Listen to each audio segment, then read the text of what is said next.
Friends, आज की कहानी है मेरी खामोशियाँ भाग 13। पिछले भाग में आपने पढ़ा, राजीव दौड़ता हुआ मंदिर की सीढ़ियाँ पार करने लगा। बाबा, यहाँ कोई लड़की थी क्या? अपने मोबाइल से खुशी की फोटो दिखाकर उसने पूछा।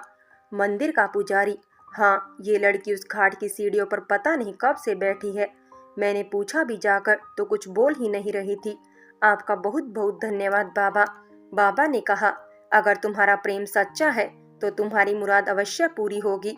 उसे तुम्हें मिलने से कोई नहीं रोक सकता। अलख निरंजन बोलते हुए बाबा दूसरे द्वार से अंतर्ध्यान हो गए। राजीव घाट पर पहुंचा। खुशी दोनों पैरों को सिकोड़कर उन पर अपना सिर रखे हुए बहती हुई नदी को देख रही थी। हवा बहते हुए उसके बालों को जो बिल्कुल खुले हुए थे के साथ खेलना चाहती थी। राजीव उसकी बगल में बैठ गया। मैं जानता हूँ खुशी कि मैं तुम्हारा बहुत बड़ा गुनहगार हूँ।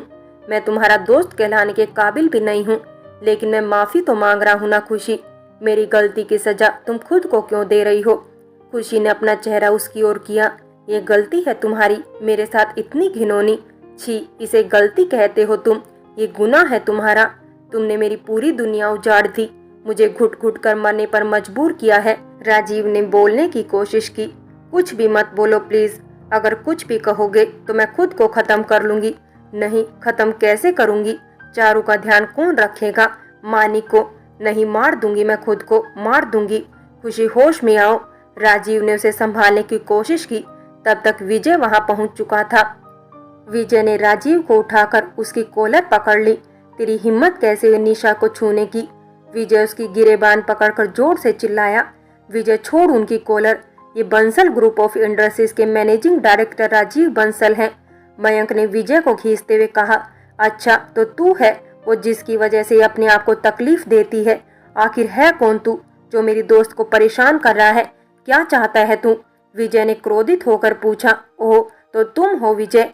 एक बात कान खोलकर सुन लो। अगर दोबारा इसके आसपास दिखाई दिए ना तो अपने साथ बुरा होने के लिए सिर्फ और सिर्फ तुम जिम्मेदार होगे। रही बात मेरे कौन होने की, तो मैं बता दूं, ये मेरी बीवी है। और अब अगर मेरी बीवी के करीब भी दिखाई दिए तो हाथ तोड़ दूंगा तुम्हारे। हाथ दिखाकर राजीव बोला। विजय थोड़ी देर के लिए शांत हो गया। ये बात सुनकर कि वो उसका पति है, निशा की शादी हो चुकी है, उसे बिलीव ही नहीं हुआ। इसका मतलब कि वो इसे प्यार करती है? नहीं, वो इसे प्यार नहीं कर सकती। ये आदमी झूठ बोल रहा है। उसने मन ही मन सोचा। अमित, सॉरी सर, ये कुछ नहीं करेगा, मैं इसे समझाऊंगा। मैं नहीं मानता कि तुम इसके पति हो। विजय ने गुस्से और आश्चर्य से कहा। तुम्हारे मानने या न मानने से सच्चाई बदल नहीं जाएगी, और मैं जरूरी भी नहीं समझता कि मैं तुम्हें इसका प्रूफ दूं। Now get lost from here. Rajiv ने उसे जाने के लिए कहा। तेरी तो मैं। विजय उसे मारने के लिए झपटा। तभी मयंक और अमित ने रोक लिया। समझाओ इसे, ज्यादा उड़े नहीं, वरना उड़ती हुई चिड़िया के पर कतरना मुझे अच्छी तरह से आता है। राजीव ने कहा। खुशी खड़ी होती है। विजय, मुझे घर ले चलो। मेरा घर याद नहीं आ रहा मुझे, प्लीज ले चलो। वो लड़खड़ाकर गिरने लगी। राजीव ने उसे पकड़ लिया। दूर हटो हमसे, खुशी चीखने लगी। विजय ने फिर उसे धक्का देते हुए कहा। अपनी मर्यादा में रहें। खुशी, पहले डॉक्टर के पास चलो, कुछ चेकअप्स कराने हैं। आओ, मैं तुम्हें लेकर चलता हूँ। विजय ने प्यार से उससे बात की। मुझे घर जाना है विजय, मुझे सोना है, खुशी ने कहा। राजीव को देखकर रोते हुए बोली। ओके ओके, हम कल चलेंगे डॉक्टर के पास में। ठीक है, अभी घर चलो। विजय उसका हाथ पकड़कर आगे चलने लगा। राजीव को अंदर ही अंदर जलन होने लगी विजय से। उसका जी कर रहा था कि वो अभी विजय का हाथ तोड़ दे, लेकिन खुशी उसके साथ थी। वो खुशी को किसी भी हालत में दुख देना नहीं चाहता था। सुनो खुशी, ये तुम्हारा फोन ऑफिस में। उसके आगे कुछ कहने से पहले ही विजय ने फोन छीन लिया। विजय ने आंखों ही आंखों में उसे कह दिया कि वो निशा से दूर रहे, क्योंकि वो उसे प्यार करता है। राजीव एक मूक दर्शक की भांति देखता रह गया। इधर तमन्ना विकास को फोन करती है। हेलो, मैं तमन्ना बोल रही हूँ। इतने सालों से एक बार भी फोन नहीं किया। वहाँ से एक मोटी सी आवाज आई। तमन्ना डार्लिंग, जान कैसी हो? तमन्ना, चल अपना मुंह बंद कर। तूने तो कहा था कि तू मुझे पैसे सिर्फ और सिर्फ खुशी और राजीव को अलग करने के लिए दे रहा है, और तुझे खुशी से शादी करके घर बसाना है। आज इतने सालों बाद तमन्ना का यूं खुशी के बारे में बात करना विकास को अजीब लगा। विकास ने कहा। ओ, तो तू उस लड़की के बारे में बात कर रही है? अरे साली भाग गई, वरना तो उसकी वो हालत करता कि 7 जन्म तक किसी को मुंह दिखाने लायक नहीं रहती। तमन्ना ने कहा, अच्छी खासी अब जिंदगी चल रही थी मेरी, और अब खुशी की वजह से मुझे डर लग रहा है कहीं मेरे भाई को कुछ बता दिया मेरे चक्रों के बारे में तो मैं तो गई। विकास आश्चर्य से भरकर, क्या कहा? खुशी को तुमने देखा है? तमन्ना, हाँ यही लखनऊ में है। वाह मेरी जान, आप देख उसकी क्या हालत करता हूँ। एक बार बचकर भाग गई, अब नहीं बचेगी मुझसे। इतने सालों से ढूंढ रहा हूँ उसे। माँ कसम, जब तक उस थप्पड़ का एक एक हिसाब नहीं ले लेता मौत भी नहीं आएगी मुझे। जो करना है जल्दी करो, इसे मेरी जिंदगी से दूर कर दो। जल्द से जल्द तमन्ना ने अपनी कड़वाहट उसके सामने जाहिर की। विजय ने एक टैक्सी रोकी और निशा को उसके रूम नंबर 13 पर ले गया। टैक्सी का पीछा राजीव कर रहा था, लेकिन वो इतना पीछे था कि किसी को पता भी नहीं चल सकता था कि वो उनके पीछे है। विजय ने निशा को उसके कमरे तक छोड़ा और उसे दवाई खिला दी। खुशी बिस्तर पर लेटते ही सो गई। विजय वहीं खड़ा रहा कुछ देर तक। मेरी खामोशियां नोबल जो निशा के कमरे में उसने रखा था, उसे उठाकर पढ़ना शुरू किया। प्रेम करना और उस प्रेम को प्रकट न कर पाना कितना तकलीफ देता है। बस यहीं से शुरू होती है खुशी की नोबल। क्या सच में खुशी को भी किसी से प्यार था? ये नोबल तो उसके इमोशन की जीती जागती तस्वीर है। तो क्या वो राजीव ही था जिससे ये प्यार करती थी? अमित आते हुए बोला, आज यहीं रुकने का इरादा है क्या विजय? घर पर सब इंतजार कर रहे होंगे। मयंक भी अंदर आते हुए बोला, ये पागल हो गया है। अरे ये लड़की शादीशुदा है, इसका पति है वो। जानते हो कौन है वो? आर के बंसल एक पल में खड़े खड़े खरीद सकता है तुम्हें। विजय ने उसकी कॉलर पकड़ते हुए कहा, उसकी औकात नहीं है मेरे सामने बोलने की। वो प्यार नहीं करता इसे, ये सिर्फ और सिर्फ मेरी है और मुझसे ज्यादा प्यार इसे कोई नहीं कर सकता। तभी दरवाजा खुलता है, राजीव अंदर प्रवेश करता है। तो तू यहाँ भी आ गया? निकल अभी के अभी यहाँ से। विजय ने उसे जोर का घूसा मारा। उस घूसे के जवाब में राजीव ने भी उसे एक जोर का घूसा मारा। विजय दूर जाके गिरा। मेरी पत्नी से दूर रहे, वरना तुम्हारे लिए अच्छा नहीं होगा, राजीव बोला। विजय, इतने सालों से कहाँ था, आज बड़ी पत्नी की याद आ रही है। मैं इसे बहुत प्यार करता हूँ और कभी भी इसे कोई तकलीफ नहीं दूंगा। तूने तो इसे बहुत दुख दिए है ना, मैं उन सभी दुखों को अपने प्यार से ठीक करूंगा। राजीव ने मयंक की ओर देखते हुए कहा, इसे समझा दो मेरी निजी जिंदगी से दूर रहे, और मेरी पत्नी की तरफ कुदृष्टि डाली तो इसकी आंखें निकलवा दूंगा। विजय, इतना आसान है क्या? हंसते हुए विजय बोला, मैं तुम्हें चैलेंज करता हूँ कि 2 दिनों के अंदर इसे तुमसे दूर लेके जाऊंगा, देख लेना। राजीव कहीं ना कहीं उसके इस आत्मविश्वास से डर गया, लेकिन अपने माथे पर परेशानी की कोई लकीर झलकने नहीं दी। वह बगैर कुछ बोले वहां से बाहर निकल गया। सही ही तो कह रहा था वो, मैंने कौन सा पति होने का फर्ज निभाया है, बल्कि उसका पल पल अपमान ही तो किया है मैंने उसे अपने पैर की जूती ही तो समझा था। भला मेरे साथ क्यों रहना चाहेगी वो? नहीं, उसे रहना ही होगा मेरे पास में। मैं उसे किसी के पास नहीं जाने दूंगा। मुझे कुछ तो करना होगा। ड्राई करते हुए राजीव कुछ सोचने लगा। सुबह विजय डॉक्टर शर्मा के यहाँ उसे ले गया। उन्होंने उसका चेकअप किया। डॉक्टर शर्मा को कुछ समझ नहीं आ रहा था। तब उन्होंने वो रिपोर्ट फाइल अपने किसी दोस्त को भेज दी और कुछ दिन बाद आने को कहा। तब तक कुछ मेडिसिन लिख कर दी। दद्दू कई बार घर आने को कह रहे थे, घर चलोगी? विजय ने पूछा। निशा कुछ नहीं बोली, उसने बस हाँ में इशारा किया। विजय निशा को लेकर अपने घर पहुंचा। दद्दू ने देखकर बहुत खुश हुए। आज वहां उपस्थित हर औरतें निशा की सुंदरता की तारीफें कर रही थी। कारण था, कनिका के घर लड़के वाले आए थे उसे देखने। भीड़ बहुत ज्यादा थी, इसलिए निशा को घबराहट होने लगी। वो पानी पीने नीचे की ओर आई। कहीं से कुछ आवाजें सुनाई दे रही थी उसे। जब वो नीचे गई तो उसने देखा कि कनिका कमरे में रो रही थी। निशा दौड़ते हुए उसके पास गई। क्यों रो रही हो कनिका, मुझे बताओ क्या बात है? निशा ने उसके आंसू पोंछते हुए कहा। कनिका, मैं भी शादी नहीं करना चाहती हूँ। निशा, इसमें रोने की क्या बात है? तुम मजबूत लड़की हो, घर पर बता देना कि तुम्हें देर से शादी करनी है। अभी तो वे देखने ही तो आई है ना। उसने समझाने की कोशिश की।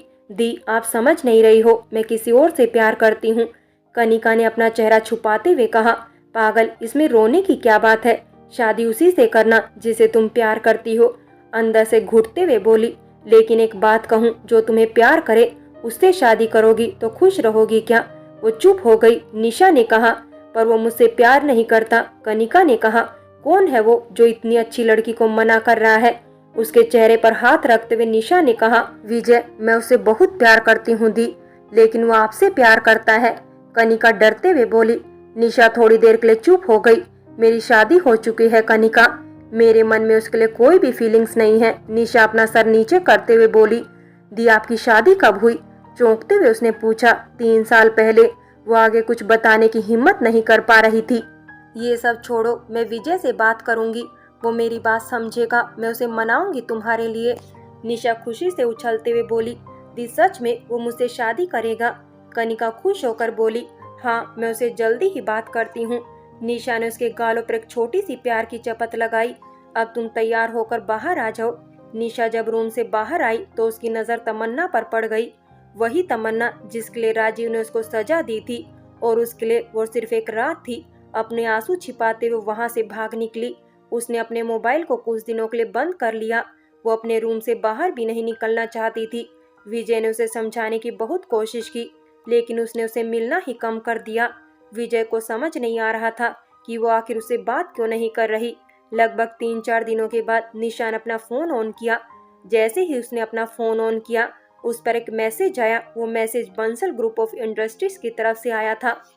मिस खुशी शर्मा, आपने बंसल ग्रुप ऑफ इंडस्ट्रीज के साथ 2 साल तक का समझौता किया है, और आप अगर वो कॉन्ट्रैक्ट तोड़ेंगी तो आपके खिलाफ कानूनी एक्शन लिया जाएगा। ओ, ये मैंने क्या कर दिया? मैंने बिना पेपर्स पढ़े साइन कर दिए। निशा अपने माथे पर हाथ रखकर बैठ गई। वो लोग जबरदस्ती मुझे ब्लैकमेल करने के लिए ऐसा कर रहे हैं। राजीव मुझे नहीं छोड़ेंगे, मुझे मार देंगे। वो सिहर सी गई। तभी फोन की घंटी बजी। कॉल ऑफिस से ही था। उसने डरते हुए फोन उठाया। देखिए मैम, आप पिछले 4 दिनों से ऑफिस नहीं आ रही हैं। अगर कल तक आप नहीं आई तो हमें कानूनी प्रक्रिया को शुरू करना पड़ेगा। हेलो सर, मेरी बात सुनिए। मैं नहीं, उसके आगे बोलने से पहले ही फोन कट गया। मैं क्या करूं? हे भगवान, मैं क्या करूं? वो रोते हुए अपनी अलमारी से ब्लेड निकालने लगी। उसे घुटन हो रही थी। वो अपना हाथ काट कर रिलैक्स होना चाहती थी। मेरी बच्ची का क्या होगा? और मानिक? नहीं, वो मेरा बेटा नहीं है। मेरी सिर्फ एक ही बच्ची है, चारू। मानिक में मुझे बस राजीव दिखते हैं। मैं अपनी बच्ची को नहीं छोड़ूंगी। मैं उसे अकेला नहीं छोड़ सकती। उसने ब्लेड फेंक दिया। मुझे ऑफिस जाना होगा, सामना करना होगा उनका। काली साड़ी पहनकर उसने अपना पर्स उठाया और ऑफिस के लिए निकल गई। गर्म हवाएं उसे बहुत तकलीफ दे रही थी। उसका गोरा चेहरा एकदम लाल हो चुका था। रास्ते भर कमेंट्स करने वाले लोगों का तांता लगा था। चलती हो क्या मैडम? जैसे पता नहीं कितने भद्दे शब्दों से सामना करना पड़ रहा था। वो बगैर किसी से उलझे अपने रास्ते पर निकलने लगी। मे आई कम इन सर? यस कम इन, राजीव बोला फाइल्स पर साइन करते हुए।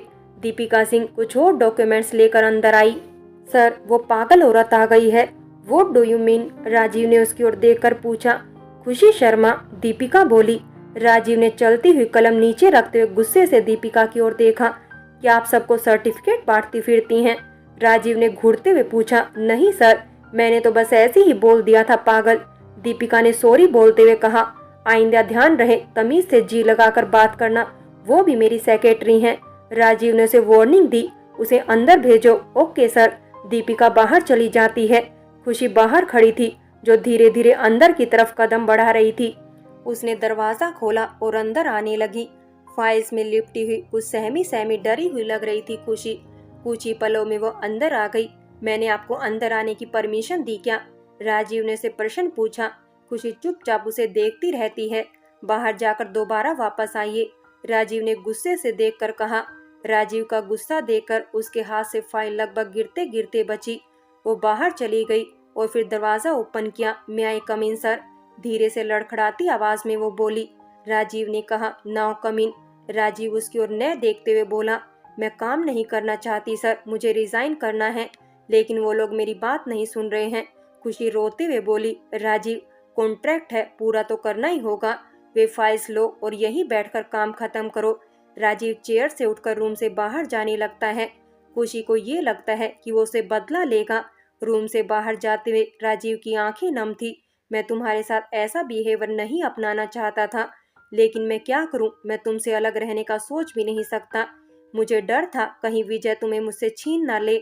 मुझे अगर तुम्हें अपने पास रखने के लिए मुझे कठोर भी बनना पड़ा तो मैं बनूंगा। खुशी पास में सेक्रेटरी के लिए बनी चेयर पर बैठी और काम करने लगी। उसे डर लगता था पल पल कहीं राजीव ना आ जाए। थोड़ी भी आवाज से वो चौकन्नी हो जाती। अब हर समय राजीव खुशी को देखने के लिए तरह तरह के बहाने खोजने लगा। उसके पास जाने के लिए, उसे सवाल जवाब करने के लिए, उसके काम में कमियां निकालने के लिए उसके पास जाना शुरू कर दिया। दीपिका सिंह को पिछले 2 दिनों से अच्छा नहीं लग रहा था कि सर उसे छोड़कर इस 2 कौड़ी की लड़की की ओर आकर्षित हो रहे हैं। विजय कई दिनों से फोन करता रहा, लेकिन खुशी उसका फोन रिसीव नहीं कर रही थी। लेकिन जब सब पता चला कि वो उसी कंपनी में जॉब कर रही है, तो वह शाम को उसके रूम पर पहुंचा।